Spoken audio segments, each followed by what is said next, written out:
I think the man went to Net2 TV or somewhere, and he was saying that yes, Usia NPP ni as individual, Bakwa, very correct, very sane. Omo be kambo say ya NPP for nipa nine num na jimina ba na damna ba. That yeah, and it's a fact. NPP for share so much share nipa 10, 20 omunim nyansada. Debi. But when you meet them as friends individually, they are nice people. They are very nice people. I mean, we share no one-on-one say ya or no dim command one say hey say akwe more dam. But omo koko share omo ho pe ebe abeye bibia dam Jimmy is straightforward. So NPP supporters will never make noise. No. Can you imagine? Kwame the NPP go through 2020 to 2024. They were still shouting break the 8. No, unim NDC ni onye. NDC ni supporter. Owusu baby a buying direction no kono nya. Oni actually we breaking the 8, you breaking the 4, breaking the 12 fa. That is NDC supporters for you. I mean yana enra na me no be kasa. Ana ni pakroni busa me say adai ena enkania no hu dede no dɔɔso dodo na ɛyɛ MPP a want the same noise but we dey ase dede no ɛdɔɔso kwame enya bibia o enya bibia Saturday we and Kwame me person twa Saturday we and put it out there.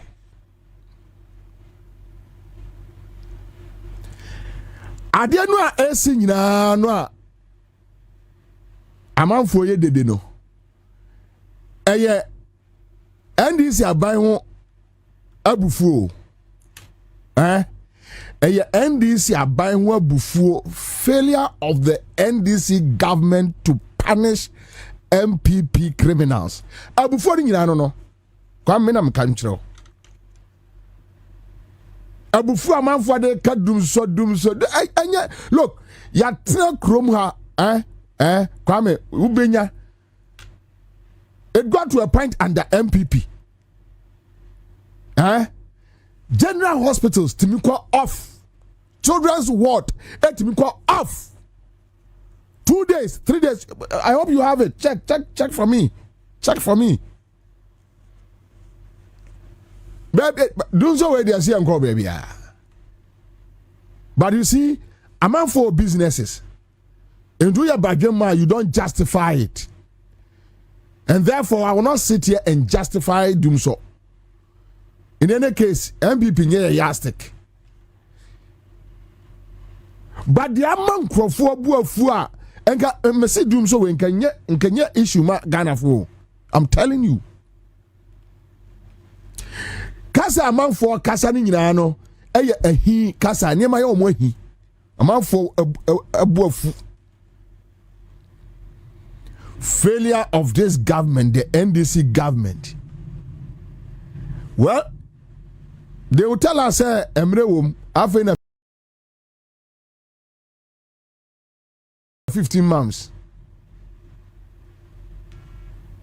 Kwame, in politics, you read second year one year you. Third year. What's that? I'm on for cool. That is the issue. Sanka. A free send this year buy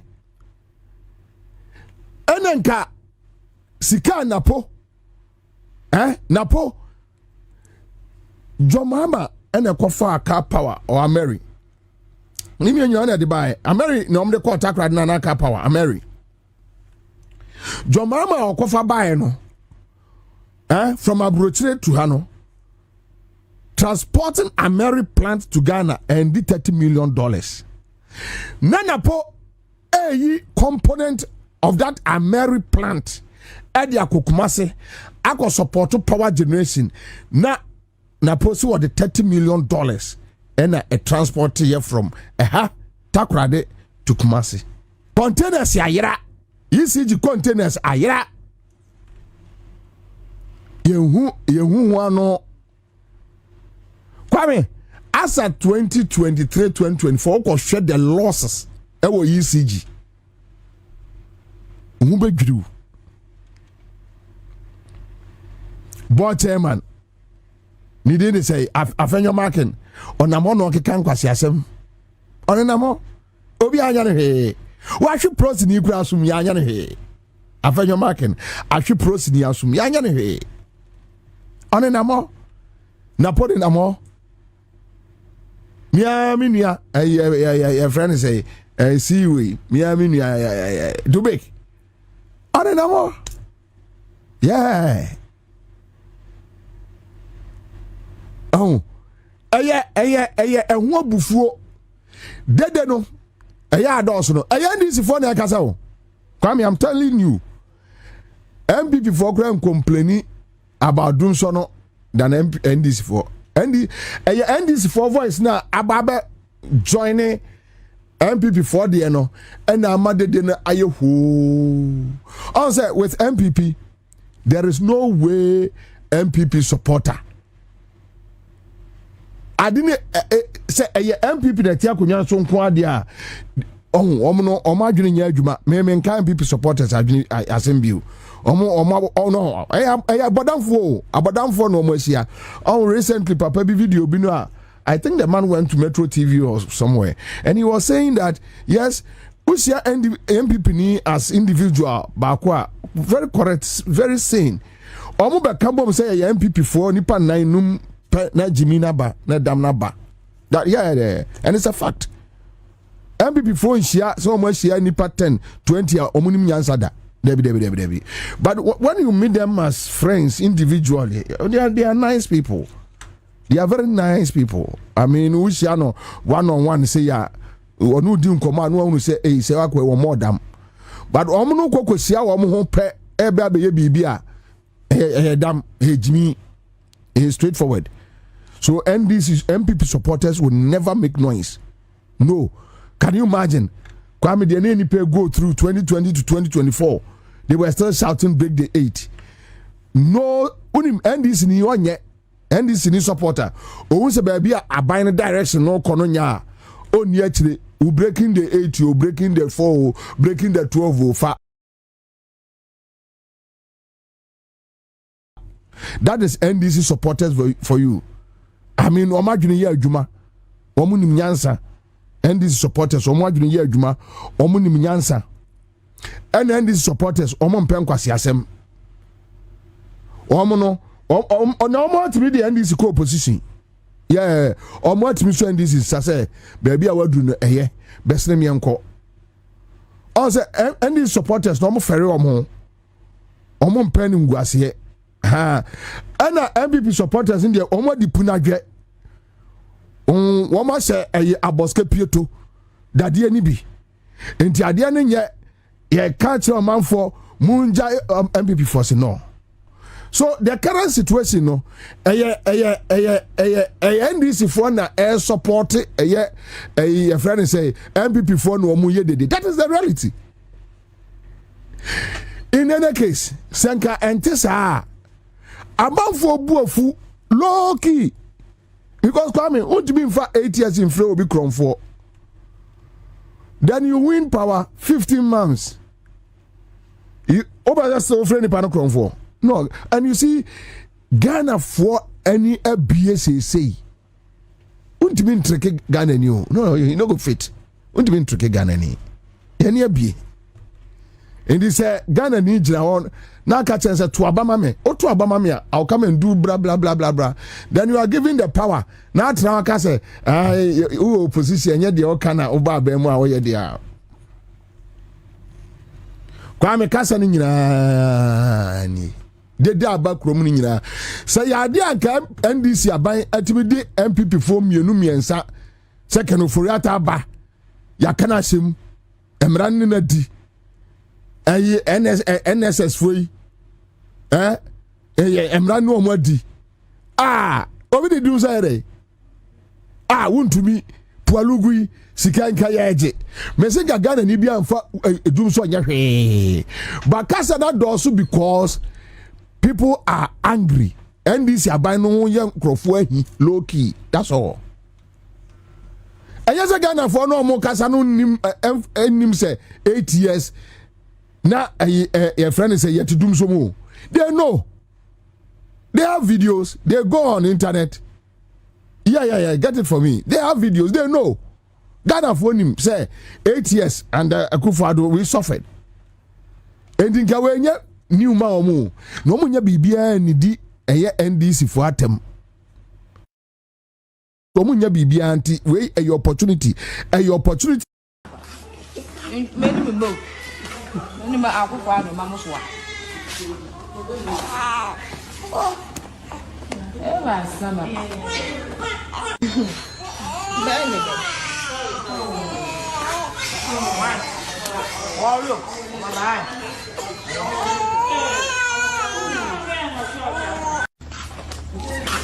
I'm in the new seed what them call papa. Many me mo. Many ma Akufo Addo ma mo so a. Eva sama. Bene. Oh look, my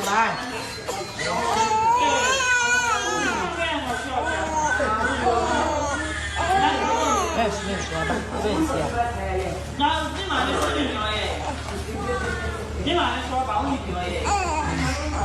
Yes.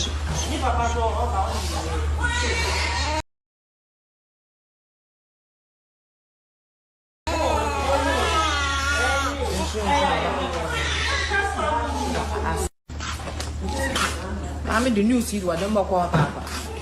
Many me mo. Many ma Akufo Addo ma mo so a. Eva sama. Bisadia we nyina nkrofo famu. Yes, we nyina nkrofo famu. Enkwada eya children's ward. Yes. General hospital. Okay, that's that time no no. So lady we am said later ne ba no wuye. Right? And yes, Ghana phone nim the Akoto for the past 8 years. They know. They are aware. Now Ghana ni argument ne say you need to know to Obama or say bra ne bra be fix it. So fix it. And that statement is legit. Banana one Mesia Kebiu Kasa bebre about this doom so. Those doom so and can you big deal ma Ghana for. And this ya ban we your mo hi. I'm so on my head. Okay say yetie and then can ya me NDC ma money bre na Ken Ofori Atta adamu a. And I fine. Fuwa I fine. Inflation fine. Say more bottle above iron rods above from cement above from but near kitchen be a show mobo ya omo pe omo di omo atem no munya nsawom no nsawom no enti sumwe no pie no say ne e do so NDC for no na edi atem more o wo Facebook omo enye doom so no and can this for no between NPP for the CNE because the video evidences of what happened under NPP ego but this for no nye because almost feel say enipa no was me no nkokonto kwa no kran fa so bi ani so if is odi bonnet radi no watch na me nkokonto kwa and that is why now the NDC government is standing alone. Mamusa wo de say ana waso da from pa chen if say em say no see e ada adai e bi di what ba o de you say wo no urem ahantu ya wo nantem na wo tete ye no say die ntinu mu ntimi mfa sankrofo ne ntumu no obani ya ne de senka wo so oni on say wa say ayeni atare hibi we ya me po yando for you know say was way Africa way you fools But Nana they serious. That issue there. Won't mean that issue there. You see, I don't like speculations. If you claim say Obi a kati dealer, you bring evidence. Yes, that's it. Then we move on. So me, these unnecessary accusations about Obi kati deal, nobody's kati deal. But you see, a see a man who kwaya. Abobia remubi. So dear Dr. Ayeni ne NDC government is giving people an idea that look, someone jeju omo sika edi and ade no a pascal catch them. Yeah, no, because look, Honto raises the same way on several occasions. You bring about 12 people from National Service Secretariat as well prosecute Omo. You know about boy. Where you say 8 as a 10 free, Naka 2. Bepemine, Oma will be raising TSA 18 as a 10 free. Me pato, Ediana Pesamene. One as soon as a brabec boy. One other boy, Obiama Mesro. Then you decided that look, for whatever reason, I mean, obviously I will draw. Every man crofo that indication said, BB air coso. Kwabena na say o meye ayi media identity. Baby I do know. Dia, me no. Me person make say e ka bam. But who follow proceedings ne enkoma wo mu di no a. Well, maybe you want to make case, you know. I do one case he say ayaka. Case you swear enya ka case you. Enya ka case you. Ye na ni wo mu ye hu de wo mu. Yo, enti ka yesre say de wo kan. Enkoma say me briefing ni bio. No more updates. Yes. Because look, me see dum so we. Kwame, dia. Enkenye issue. We kura de. Ye na ti Ghana ha. I'm say last month you was say and I report by say baby say a trouble gas plant. Yeah. And your problem. Yeah. Yeah, they were fixing it. And we and crime say last Friday Parliamentary Select Committee in Parliament and on energy. On energy. Echo here Juma no mo ye. E ma me che em say honorable Bezra na obi kra. E ye comment on so almost must start omo aye Juma na wi. Nti we are going to get the natural gas from there to prepare the your friends and that's them also. And no one see ana Akosombo staff station no kwano out of 4,000 megawatts na energy power demand and no kwano 1,200 and we dey be affected.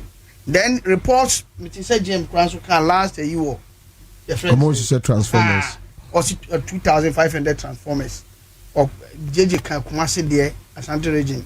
Yeah, say Tamale crowd also must say 30 of them.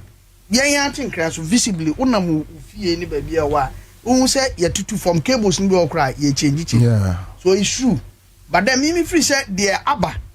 Yeah, amasane ma we dey na ba over weekend they buy no. The loss of 1,200 megawatts no every month. Yeah.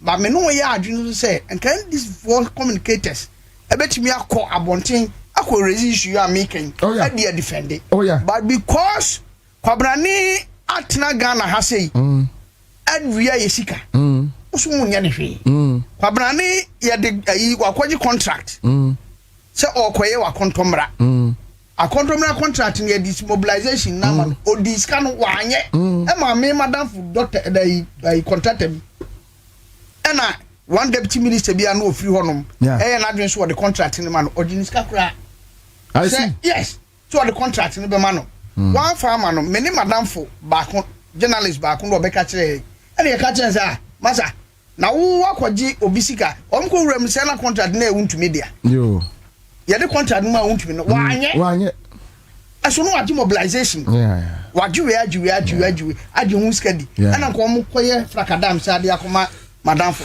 ana ye kwaji ni sika no oje ye no ya ji na de man ana contract ni da won kwani da so da wenye weni na Dr. Ayeni na last na me gas waji baton wasa de asan de chi no so when now wanna say wo so nya ebema nipa no a enya rehemu enya gidie ne ahode kwaye campaign ma wo ba power no ombu befu because eno a ye call your friend say chief of staff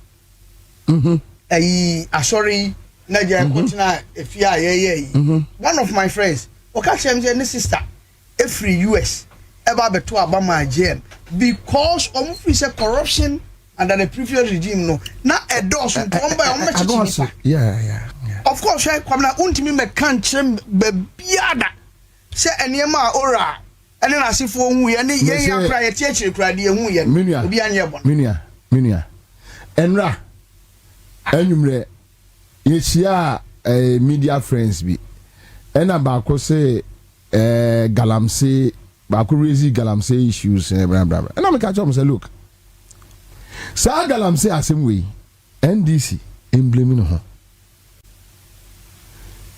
we need power no obia nim kwaye Akufo Addo ne Bawumia no de galamsey issues fast so kroma and he said you say on my way with galamsey ekwa usi tape ma ba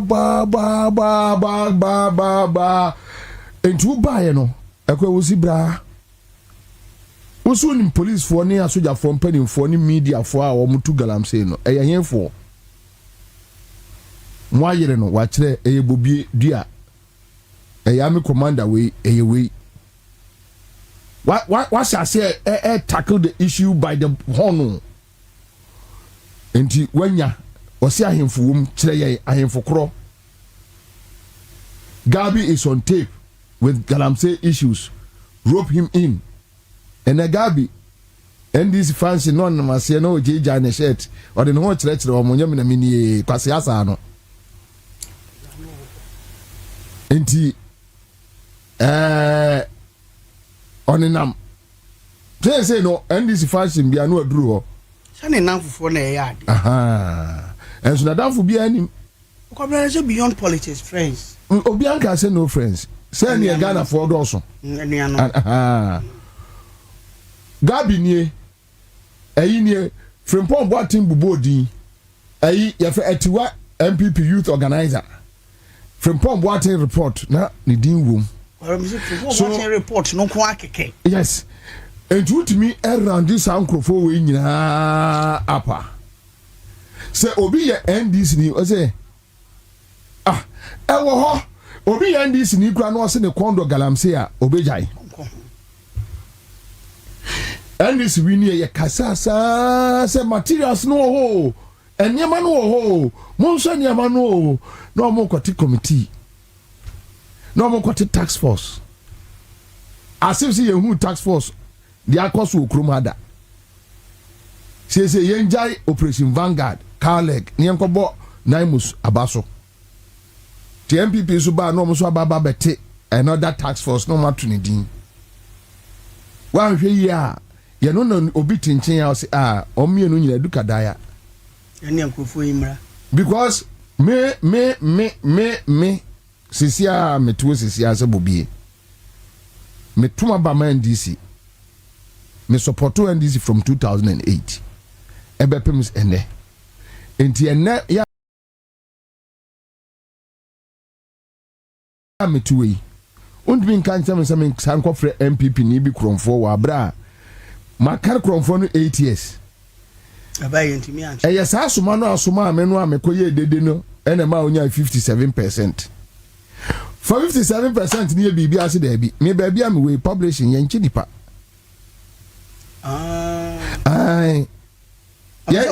ya ni print book no constitution ka ho ya print bia bi o ware fofra na ya atwra ya gazette ama ya nchi dipa oh okay kwa some dem ukrum yen ye wono bute achiri wono yen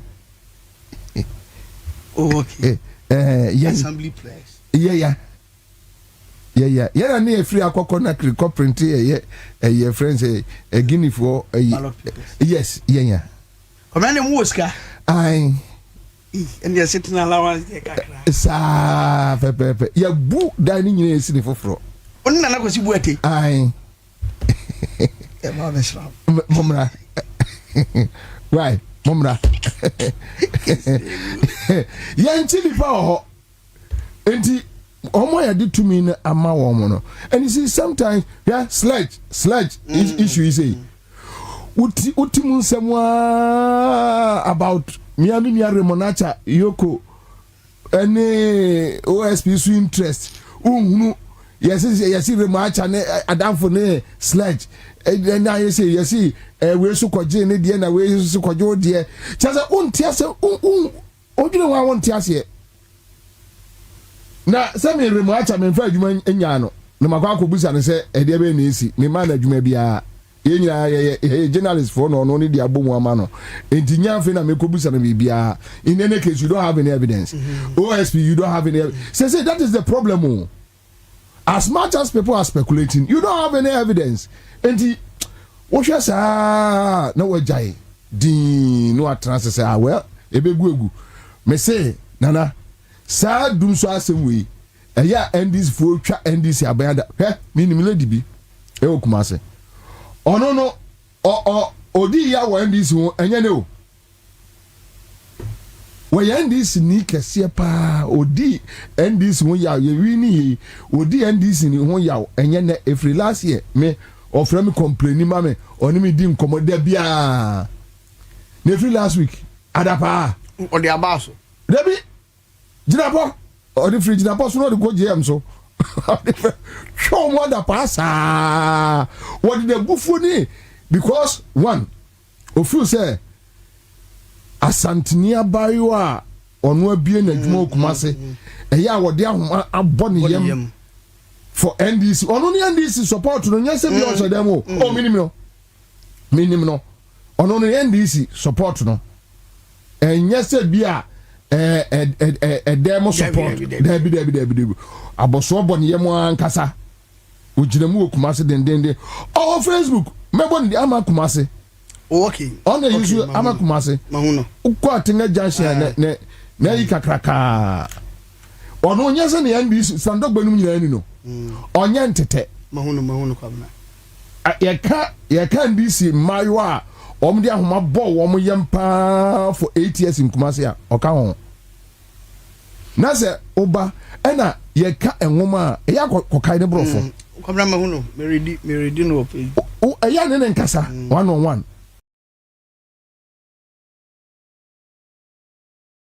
waka brofo sako enya se frantem ni bawo onim ngoma so ho na se ewie na okotwa wani kohwehwe omo a ebeka 2 months am this year wini mayo no na omo free NPP aba ukotu wani a near the position amawe ukoka ni aka cha se no ndo onye Ghana ni enti wonu ni say no abufo ni she dada ena uyi ya no free wa that issue of accountability otimi frame bobi sana motie enti dede nyina ye chi muja mankrofo we yakọ enti ono no why frustrated dada yani light dum ka na ona wasu ubu o me see free last week enku okum jinapo say jinapo frɛ no mpo ha oba try say jinapo frɛ no wa huru JM no papa wanye NDC for oso ono obi ana hwɛ no na adwuma kakra wo ye no nso no wa ba begu no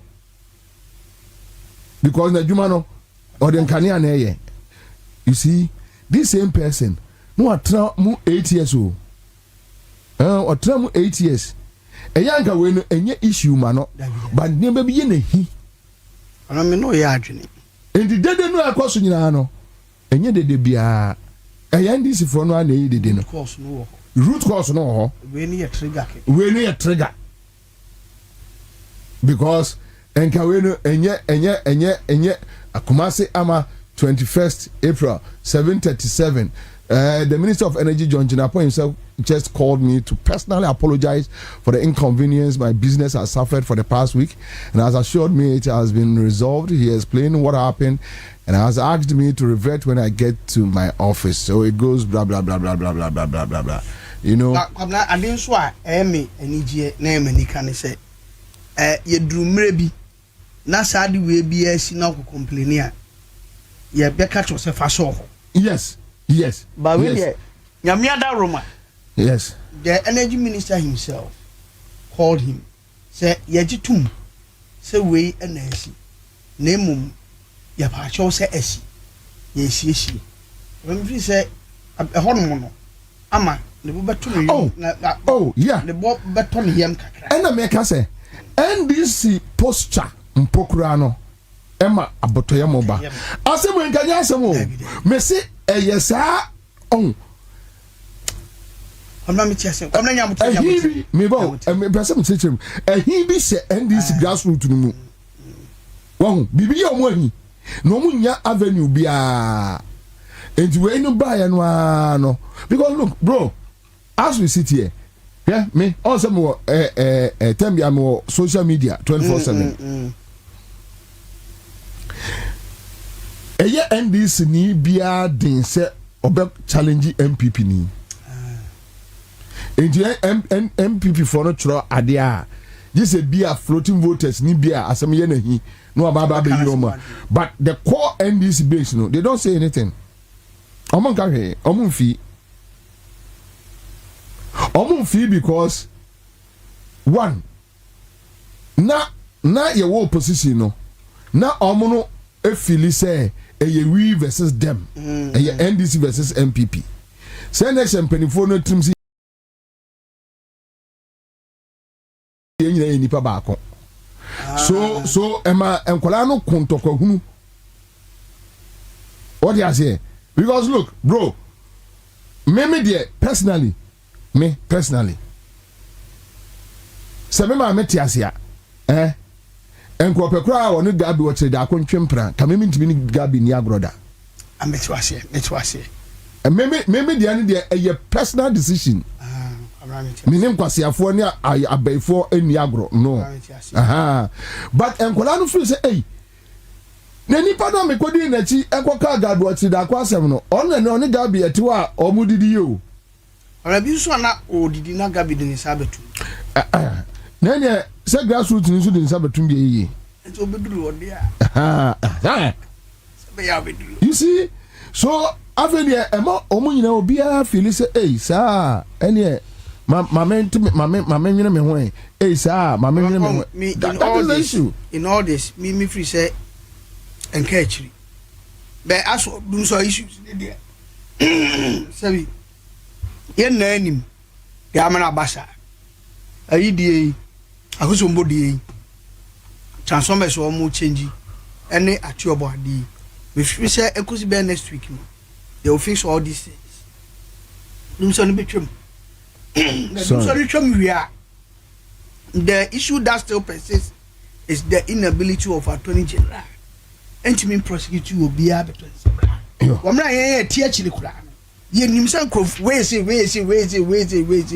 almost say ogaka almost on be fro na the evidence aba sa ere be confirm me make omon frame omon frame say nkomo omon ni edi no so also evidence bi afabra and omon kan say omon from betu that say what evidence ya cathedral kra no so cathedral nkamo ka say the black waka nyina na enya no kra ye actually di can say say black wapa on for evidence say black wapa do kan nyina enya no kra ni atiase I mean because after all what is man what is man Thanks for watching.